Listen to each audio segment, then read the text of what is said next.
I'm not sure I can get there without her.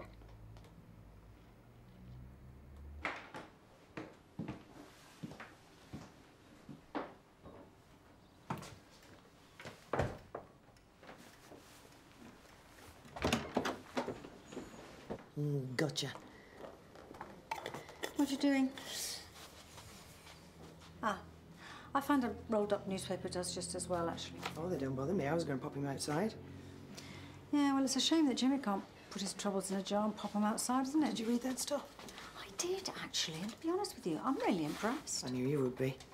I didn't realise the therapy had been so successful. Oh, do you think it'll help Jimmi? I'll certainly talk to him. Good, because he listens to you. He listens. Whether he acts on what I say is a different matter altogether. Mind you, you've got to make sure that he doesn't think we're ganging up on him, because if he thinks that it's him against the world, no chance.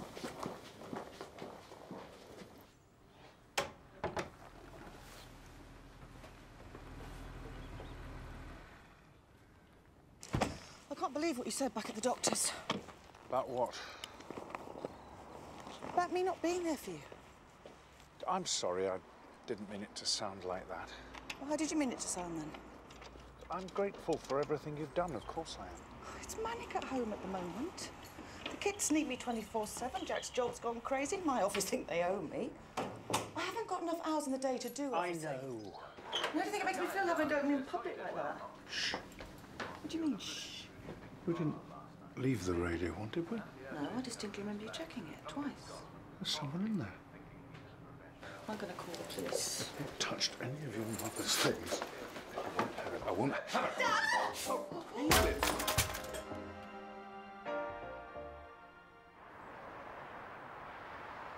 I'm so sorry. I'm so My sorry. fault, really. What were you doing here in the first place? The ironing, isn't that obvious? What, did you ask her to? No. I was worried about Roger. That's not really your business anymore, though, is it? It was your job to look after my mother. Well, I thought he might need some help, and then I saw the pile of ironing. You had no right to break into the house. Leave her alone, will you, Mary? Can't you see she's in pain? No, I'm fine, really. Nonsense. We must get you to the hospital immediately. You'll have to drive us. It's on the other side of Lethbridge. I'll be okay. See? We'll go back to the doctor's. It's closer. I'm sure they'll have a nurse who will see you. Dad, I have to get back to work. After everything this woman did for your mother? All right. Just drop us there, then you can get back to your precious office. Come along, we'll soon get you patched up.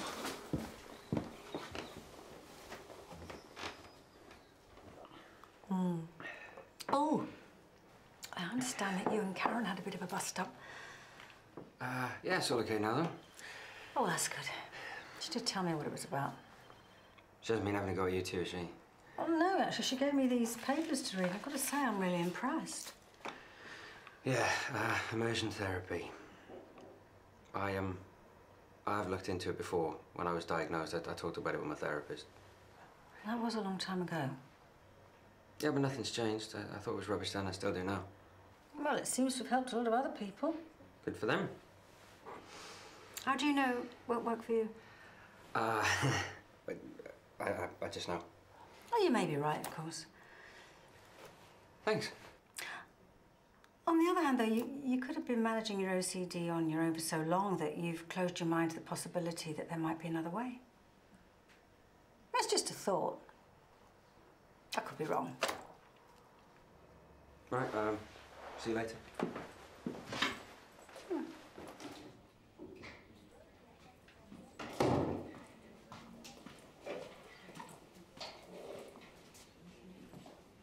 Keeping pets now, are we? Oh, I'm going to put that outside. Oh, I'm scared of a little Spidey. I hate them. I had to get Julia to catch that for me. So, would that be your idea of immersion therapy, jumping into a pit of spiders? Hey, tell you what. I'll do your deal. Go on. You go for your OCD therapy, and I'll come along too and confront me 8-legged demons. Really? Oh, mate, and I don't want you to think you've got to go through this on your own. Excuse me, we have to see a nurse or someone. It's an emergency. Oh, no, it isn't. Well, I'm sorry, but all our nurses are busy. But she needs to see someone, Dr. Clay. She's burnt herself. Well, if it's a burn, she really should go to St. Phil's. I can have a quick look. Oh, God, What about your other patients? I'm just supposed to be catching up on paperwork. Oh, don't let me stop you. I hate paperwork. Come on. You can go now if you want. Oh, it's all right now I'm here. So, how did this happen? Oh, well, I was doing some ironing for Roger. Oh, it doesn't look too serious. No, that's what I kept trying to tell him. Sorry, remind me, who are you exactly again? I'm Evelyn. Evelyn Fontaine. Yeah, of course. I'm Dr. Clay, Jimmi. Right, yeah. I work for the care agency and I helped looked after Kathleen in the last few months. She's a very special lady. She's one of the best. I liked her a lot. And Roger too. So, he kept you on afterwards? No. I did offer, but he said he could cope. Then, if you don't mind me asking, why were you in his house, ironing? Letting herself in like that. She was only trying to help. How'd she get in? She had her own key. She should have given that back. How dare she just march in like that? I don't mind. I think we should call the police. Whatever for? It's trespass. You've been very vulnerable since Mum's death, Dad. Anyone could take advantage.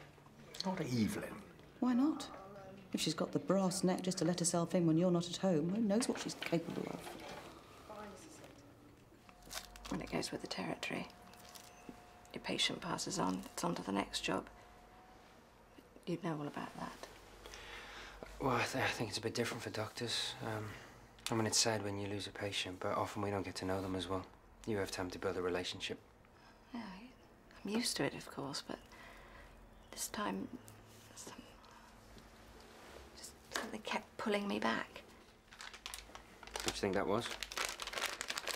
Is it Roger? You're surely not suggesting she has amorous intentions towards me? Well, why not? But she's married. So she says. Of course she is, Arthur. Thoroughly nice chap. He's been to the house a couple of times. So he could size the place up. Maybe he's in on it too. Oh, that's ridiculous. Is it? It wouldn't be the first time that a lonely old man's been targeted by a scheming younger woman. No, you're wrong. Totally and utterly wrong. Oh, people don't really think that, do they? Well, some people can be very quick to rush to judgment. Mary never liked me. It's not as if she...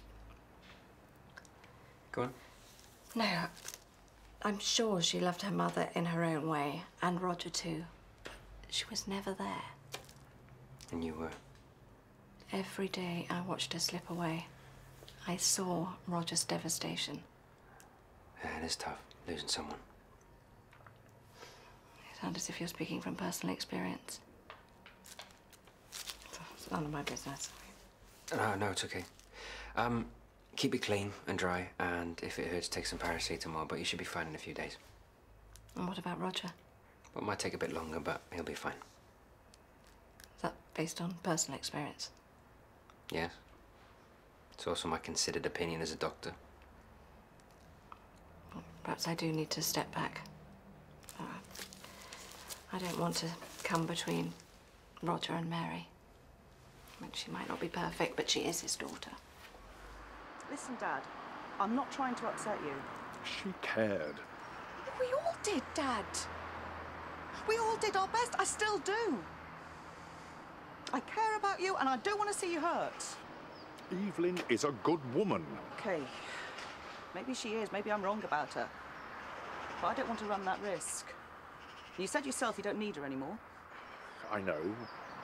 It's not surprising that you're going to form an attachment with someone when they share those difficult times. She was there at the end. And that should have been the end. For her, too. You have to let her go, Dad. For your own sake. If you think that's for the best. I do, Dad. I really do. I'll tell him I won't be coming again.